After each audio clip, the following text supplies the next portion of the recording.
Kalau jalan poros Doping atau Pange ini sekitar hampir 15 tahun lebih. 15 tahun. Ini sangat parah kondisinya, kita lihat saja. Sangat parah. Perjalanan misalnya saya keluar dari Desa Rumpia atau Pange itu memerlukan hampir 20 menit saja. 20 menit. 20 menit. Nah sementara jaraknya ini cuma 5 kilo. 5 kilo. 5 kilo.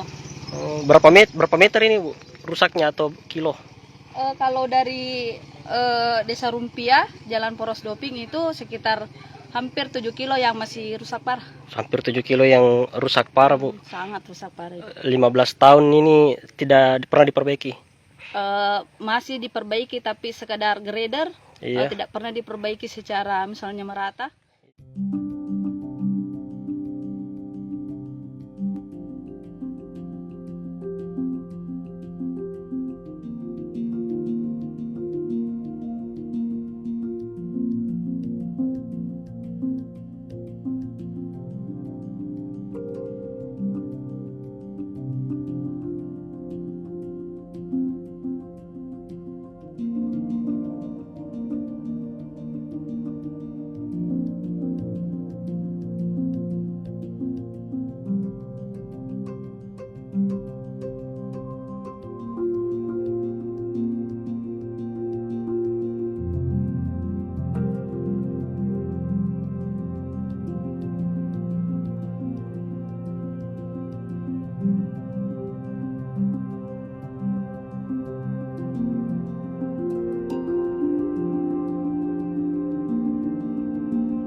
Saya saja mewakili masyarakat desa, saya sangat berharap kepada pemerintah provinsi untuk memperbaiki jalan yang sangat parah ini. Begitulah mungkin harapan saya, Kepala Desa Boto Tandre, dan masyarakat saya.